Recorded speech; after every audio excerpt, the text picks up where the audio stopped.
Šitas video yra rimtas ir gyvenimiškas.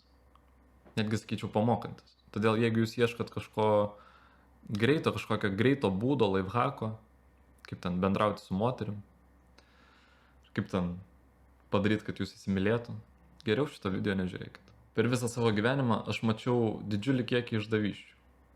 Neištikimybės. Situacijų, kai žmogus nuvilia, išduoda, gali kažką iškeisti į kitą, parduoti ir panašiai. Žinote, mane stebina net ne tai. Mane stebina tai, kad žmonės su tuo labai lengvai gali susitaikyti. Tai yra, toliau bendrauti su tuo žmogum, toliau būti su juo vienoje kompanijoje. Jis lieka tas, kuriam galima spausti ranką. Aš kalbu apie kompanijas iš mokyklų, univerų. Yra didžiulis kiekis situacijų, kur net iš šalies buvo aišku, kad, tam šventės kontekste galbūt tai gimtadienis, galbūt kažkoks vakarėlis. Vienas žmogus padaro kažką tokio, kas visiškai jį diskredituoja. Tai nėra kažkas akivaizdaus. Jis ten nesilietė prie kito moters, galbūt nevogė pinigų iš kišenės. Bet ta savybė, kurią jis tuo metu parodė, liudija, kad kažkokiuose iš tiesų svarbiuose momentuose jis būtinai tave nuvils ir sieks tik tai savo pačios naudos. Kyla klausimas, kodėl aš tai suprantu ir gyvenimo scenarijus toliau tai patvirtina, bet kodėl to nemato žmogus, su kuriuo tai vyksta? Iš tikrųjų, atsakymas čia slypi paviršiuje. Aš pradėjau matyti tas mažas išdavystės, kurios visada veda prie didelių išdavysčių. Net nereikia įrodinėti.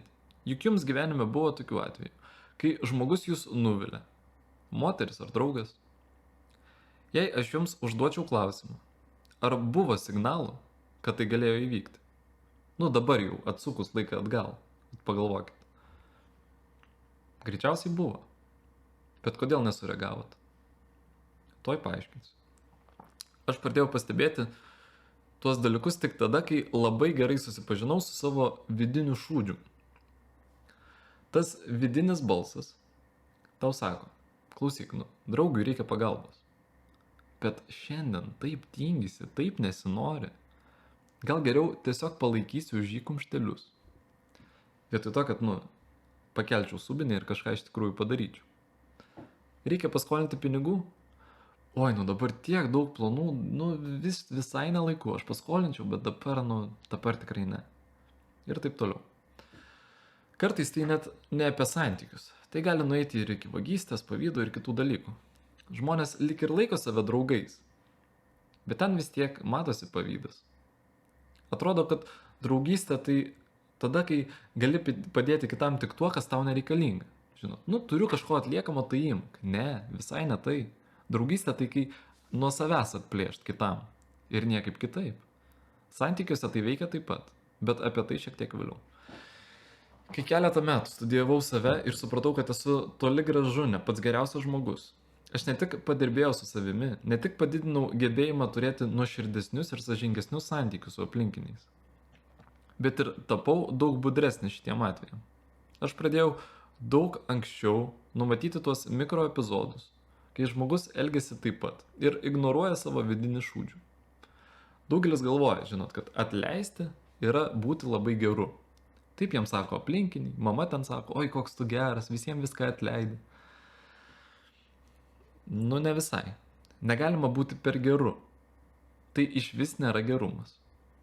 Iš tikrųjų patys išmintingiausi ir sąžiningiausi žmonės, pagal mano pastebėjimus, tai tie, kurie išdavikams apskritai neatleidžia.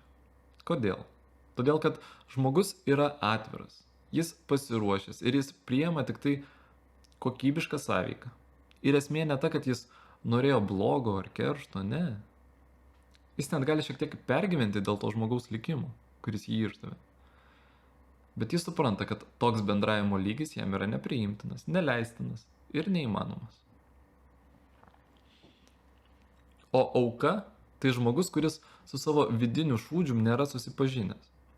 Jis laiko save labai geru, todėl ir kito žmogaus vidinio blogio nemato. Ir jei jis ignoruoja akivaizdžius signalus apie išdavystę, tai gali reikšti tik vieną. Jis pats galėtų taip pasielgti. Gal jau pasielgė, gal dar ne. Bet galėtų. Aš esu visiškai įsitikinęs. Čia jau kalbant apie santykius. Yra daug atvejų. Šiandien vyras turi meilužę. Rytoj žmona sužino, jis bėga pas ją atgal nuleidęs uodegą. Poryt vėl nori susigrąžinti meilužę.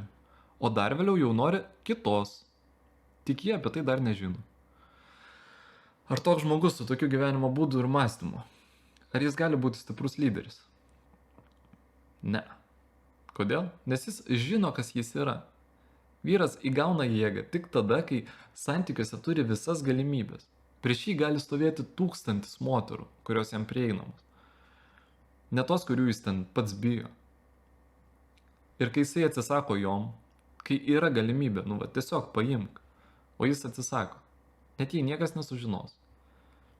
Vien dėl to, kad kitaip negali. Tada jis įgauna jėgą. Bet čia yra svarbus niuansas. Daugelis vyrų sako, kad aš net nežiūrėjau į kitas. Kodėl jis nežiūrėjo? Daugelį atveju tai nėra nuoširdumo produktas. Tai yra susižavėjimo produktas. Kai tu tiesiog apsvaigęs nuo žmogaus ir kitos tau yra nereikalingos. Bet tai irgi nėra nuoširdumas. Tai nėra nei sąžiningumas, nei gerumas. Gyvenime turėjau epizodų, kai reikėjo skirti su žmonėmis. Ir gyvenimas manęs neprivertė to daryti. Aš nelaukiau, kol išdavystė taps tokia didelė, kad jos neįmanoma būtų ignoruoti. Aš suprasdavau daug anksčiau ir buvau pasiruošęs tai pamatyti. Tai galėjo būti ilgametė draugystė. Ir tu supranti, kad kaip anksčiau jau nebus niekada. Atrodo, žmogus tas pats, daug bendro. Bet taip kaip anksčiau, jau nebeįmanoma. Buvo atveju, kai tai lietė ir darbo santykius. Net žmonės, su kuriais buvo naudinga bendrauti. Ir kiekvieną kartą tu stovi prieš pasirinkimą. Išduoti save ar išeiti. Žinote, kodėl dauguma žmonių atleidžia? Ne iš didelės širdies. Esmė visai netame. Tik vienetai sugeba tikrai nuoširdžiai atleisti. Bet tas atleidimas nereiškia, kad jūs toliau būsite kartu. Jis reiškia, kad jūs nelaikote pykčio viduje, bet tokios sąveikos jūs daugiau nenorite. Visa kita yra niekaip nesusijęs su atleidimu. Žmonės neatkreipia dėmesio ir atleidžia, nes, tiesiog nenori savo atsisakyti malonaus laiko. Savo naudos. Mano gyvenime yra buvę situacijų, kai žmogus man buvo reikalingas. Tikrai reikalingas, bet aš sakiau ne. Viskas, mes nebendrausim. Kad ir kiek tai kainuotų. Jei padarysiu kitaip, prarasiu gebėjimą vertinti tuos, kurie iš tikrųjų vertina mane. Ir aš tą gebėjimą tikrai prarasiu. Ir lygiai taip pat daugelis vyrų atleidžia santykiuose. Iš tikrųjų, jis jau yra taip priklausomas, kad jam net nebesvarbu, kas tuose santykiuose vyksta. Jis neatleidžia iš didžiadvasiškumo. Jis bijo atsisakyti malonumo būti su ja. Tai paprasčiausias silpnumas. Ir tai bandoma pateikti kaip kažkokį didvyriškumą. Dabar grįžtant prie santykių temos. Aš kanale jau nemažai pasakojau apie signalus tų moterų, kurios ateityje bus pasiruošusios tave išduoti. Vienu ar kitu atveju. Bet vyrai nežiūri plačiau. Jie nemato, kiek laiko, sveikatos, pinigų jie atiduoda dėl priklausomybės nuo moters. Jie laukia, kol įvyks kažkas, apie ką jau visas kaimas pradės kalbėti. Vat kažkokia didi išdavystė, o iki tol kenties sukandę dantis. Taikysis, bandys skęstantį laivą semti kibirų. Draugai, man labai malonu, kad jūs žiūrite mano turinį. Aš tikiuosi, jūs suprantat, kad jis nėra apie laifhakus ar trumpo pobūdžio patarimus. Kaip ten greit pasiekti rezultatų su moterim. Aš labai dažnai pasakoju apie darbą su savim, susilaikymą, dvasingumą, racionalų moters pasirinkimą.